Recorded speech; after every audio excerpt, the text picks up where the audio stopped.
Saint-Hyacinthe Technopole vous invite à profiter de la saison estivale de la grande région de Saint-Hyacinthe. Pour des idées d'escapade ou pour planifier l'accueil de vos parents et amis, consultez le tourismesainthyacinthe.qc.ca ou rendez-vous au bureau d'information touristique.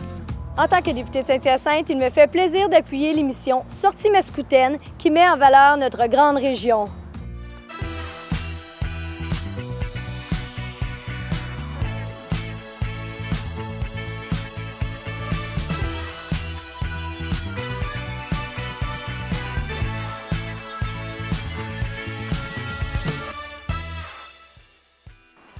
Cette semaine, à Sortie Mascoutaine, j'ai rencontré la députée provinciale Chantal Soucy et j'ai découvert le restaurant Le Parvis où j'ai eu droit à tout un spectacle.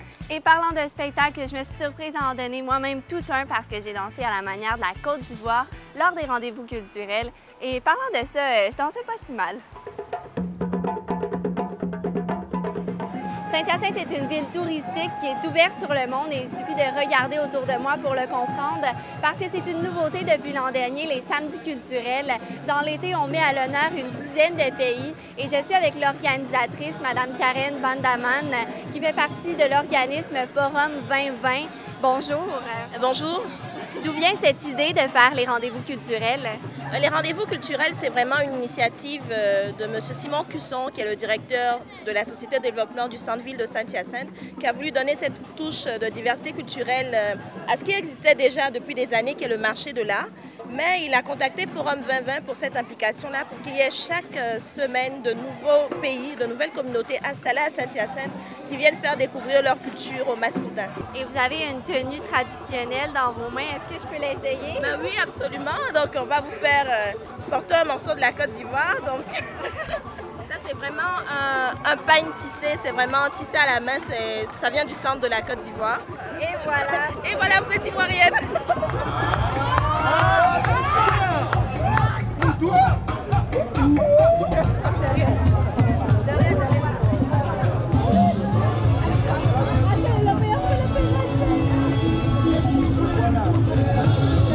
Toujours dans ma tenue de la Côte d'Ivoire, je suis avec le président de l'association ivoirienne. Bonjour. Bonjour. Qu'est-ce qui est important de savoir de vos coutumes? Mais ce qu'il est bon de savoir de la Côte d'Ivoire, mais d'abord la situation géographique. Donc la Côte d'Ivoire est un pays de l'Afrique de l'Ouest, donc situé entre le Burkina Faso, le Mali, la Guinée, le Ghana, et elle est délimitée au sud aussi par l'océan Atlantique. Donc la Côte d'Ivoire est un pays, je dirais, très multiculturel parce qu'il y a plus de 69 ethnies qui vivent en Côte d'Ivoire. Et toutes ces ethnies-là appartiennent à des peuples, à des tribus bien spécifiques qui ont leurs propres coutumes, qui ont leurs propres traditions. Donc je dirais que c'est un multipode de cultures et c'est ce qui fait la richesse de la Côte d'Ivoire. Donc cela ressort même dans la gastronomie ivoirienne, cela ressort dans les musiques et les danses traduites modernes qu'on peut voir en Côte d'Ivoire, comme par exemple le Zouglou, dont un des groupes phares est Magic System, qui est très connu. Donc ainsi de suite. Donc la Côte d'Ivoire est très multiculturelle et c'est ce qui se présente un peu ici aujourd'hui. On peut voir des animaux comme des éléphants, l'éléphant qui est l'emblème de la Côte d'Ivoire. On a d'autres animaux comme des hippopotames, des lions, des panthères, des chimpanzés. Donc c'est très varié à ce niveau-là. Au niveau sport, donc on a des grands représentants de la Côte d'Ivoire, comme par exemple Didier Drogba qui joue pour l'Impact de Montréal, donc qui est originaire de la Côte d'Ivoire. On a des joueurs de renom international comme Yaya Touré qui joue pour Manchester City, donc ainsi de suite. Donc c'est pour vous dire, à la Côte d'Ivoire, c'est un pays où il fait beau vivre. Les Ivoiriens sont des gens qui aiment s'amuser, sont des gens qui aiment danser, sont des gens qui aiment présenter leur savoir-faire au niveau culturel. Donc c'est ce qu'on peut voir ici. Donc les gens sont très heureux de venir danser, de venir en tenue traditionnelle présenter la Côte d'Ivoire. En quoi c'est important pour vous de faire connaître ce pays? Mais c'est sûr que nous, on est fiers de montrer toutes nos richesses, notre richesse culturelle, expliquer aux Mascoutins qui nous côtoient tous les jours pourquoi nous sommes là parmi eux et leur dire vraiment qu'on est fiers d'être parmi eux et qu'on est content d'être à Saint-Hyacinthe. On se sent des Mascoutins maintenant, donc c'est vraiment pour partager cela avec eux. Comme j'ai dit tantôt, il y a plus de 69 ethnies. Donc dans toutes ces régions-là, chaque région a ses particularités. Hein, comme par exemple, dans les régions du sud, on a une des fêtes sud et centre, il y a une des fêtes qu'on appelle la fête des ignames. Donc l'igname, c'est un tubercule, donc ça s'est fait chaque année. Donc ça, c'est une grande tradition. Mais disons que pour rassembler tout ce monde-là, des fêtes comme Noël sont très fêtées. C'est dans un aspect traduit moderne, donc c'est un mélange de modernité et puis de tradition dans ces fêtes-là. Donc c'est très florissant en termes de musique. Eh bien, vous disiez que la Côte d'Ivoire est un pays qui fait bon vivre et ça paraît. C'est beau de vous voir. Merci beaucoup. Merci beaucoup. Merci.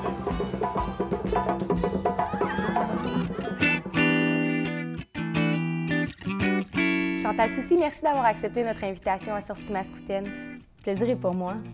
Tout d'abord, moi, j'aimerais en savoir plus sur Chantal Soucy. Quand avez-vous fait vos premiers pas en politique?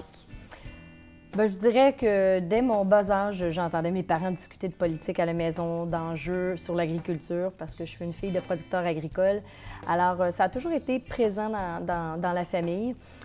Puis, je me suis impliquée plus activement à l'adolescence, rendue au cégep et au début de l'université. Alors, me voilà en politique à temps plein. Puis, je dirais que aussi, pour moi, c'est important de donner aux enfants un exemple d'implication citoyenne. Vous êtes à peu près depuis plus de 2 ans député à Saint-Hyacinthe. Qu'est-ce que vous aimez le plus de la région? Je vous dirais le mélange, en fait, rural et urbain. Avec les institutions, la faculté de médecine vétérinaire, le cégep. Le cégep avec qui je collabore très activement dans plusieurs dossiers, qui est d'ailleurs en émergence, le cégep, d'année en année. Alors, c'est ce qui me charme. Je vous dirais le centre-ville. On pense au marché, aux boutiques que je fais régulièrement au centre-ville. Justement, vous parlez de collaboration. Vous êtes vraiment en contact avec plein de personnes à Saint-Hyacinthe. Vous êtes vraiment impliqué. Bien, en fait, j'essaie d'être le plus impliqué, de répondre aux besoins, que ce soit travailler en collaboration avec les citoyens, les dossiers citoyens, avec les dossiers qui, parfois, les institutions comme la faculté de médecine vétérinaire, le cégep ont besoin d'aide. Alors, je m'implique activement pour faire le lien avec le gouvernement à Québec. Et puis, pour moi, c'est important. C'est important d'être actif puis d'avoir du concret, de débattre des dossiers. Comme je vous donnerais un exemple qui est arrivé pas plus tard que la semaine dernière. On a eu une bonne nouvelle pour le cégep. Alors, aller débattre avec la ministre, de dire, bien écoutez, là, au cégep, on a, d'année en année, nous, les élèves, il y a une augmentation. Oui, c'est différent qu'à travers le Québec parce qu'il y a une diminution où ça allait stagner. Vous avez fait une erreur dans le sens que c'est pas représentatif. Saint-Hyacinthe, nous, on est en émergence. Alors, des dossiers concrets comme ça à aller défendre ou des cas, un agriculteur qui a un problème avec l'environnement, par exemple. Moi, j'aime vraiment du concret. Alors, pour moi, c'est important de m'impliquer. Et si on parle plus politique, vous avez récemment parlé à l'Assemblée nationale de l'exploitation des hydrocarbures au Québec. Vous êtes également la porte-parole du 2e groupe d'opposition en matière d'énergie. C'est important pour vous, l'exploitation des ressources naturelles au Québec? Bien, écoutez, en tant que députée de Saint-Hyacinthe, je suis fière, puis je le dis souvent à Québec, qu'à Saint-Hyacinthe, on est les leaders en biométhanisation. Alors, on a de quoi être fiers. Il faut innover. Je pense que Saint-Hyacinthe est un exemple d'innovation en biométhanisation. Bien, écoutez, que ce soit l'exploration ou l'exploitation des ressources naturelles, pour ma formation politique, pour moi, c'est important de ne pas mettre de côté l'environnement, de respecter toutes les normes environnementales. Alors, mais oui, c'est important, je veux dire, c'est important qu'on sache qu'est-ce qui se trouve dans notre sous-sol au Québec. Alors, au moins, allez voir. Je vous dis pas que faire l'exploitation d'une façon imprudente. Non, non. Mais je pense que c'est important de savoir qu'est-ce qui se trouve dans notre sous-sol. Si commercialement, on pourrait s'enrichir au Québec. Parfait. Merci beaucoup, Mme Chantal Soucy. Ça me fait plaisir.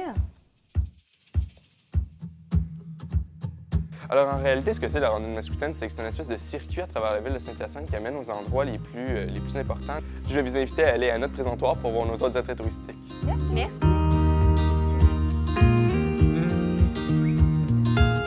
Cette semaine, comme suggestion de sortie, si vous êtes du côté de Saint-Jude, c'est toujours possible d'aller sur le site de Chouette à voir pour observer une centaine d'oiseaux de proie. Et d'un autre côté, je vous invite à explorer, découvrir la rivière Yamaska grâce au centre nautique qui permet la location d'embarquement. Et pour profiter du beau temps, il y a le très populaire camping Plage de la Liberté à Saint-Liboire, où la plage est ouverte tant aux campeurs qu'au public. Les Beaux Mardis de Casimir qui, cette semaine, accueillent le gagnant de la 3e saison de La Voix, Kevin Bazinet. C'est encore le temps de l'autocueillette, donc on invite les gens à aller faire un tour chez un producteur près de chez vous. C'est le Bleuet qui est en vedette cette semaine et les Vieux Mercredis qui se poursuivent pour les amateurs d'automobile. Et la dernière suggestion, mais non la moindre, le marché de l'art qui est au rendez-vous tous les samedis au marché public du centre-ville de Saint-Hyacinthe. Même si la météo n'est pas de mon côté aujourd'hui, mon moral n'est pas du tout à zéro parce que j'ai la chance de visiter le restaurant Le Parvis à Saint-Hyacinthe où je pourrais même goûter à un flambé.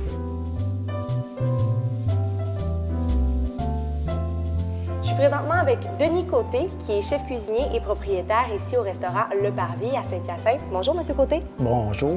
Donc, on sait qu'ici, c'est un restaurant, un service de traiteur, mais vous avez aussi de très belles salles. Et d'ailleurs, on est présentement dans une. Pouvez-vous nous en parler un petit peu plus?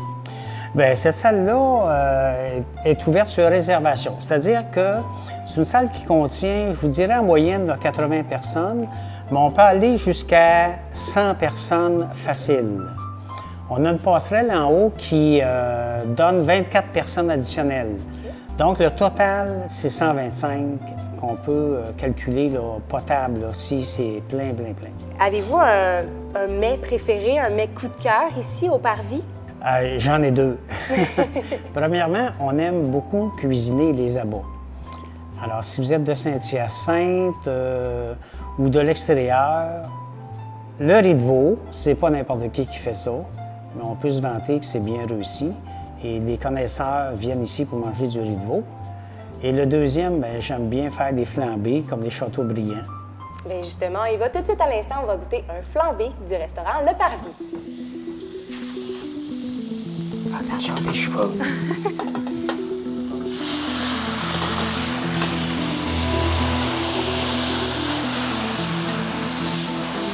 Donc là, vous faites flamber la viande. Oui, exactement.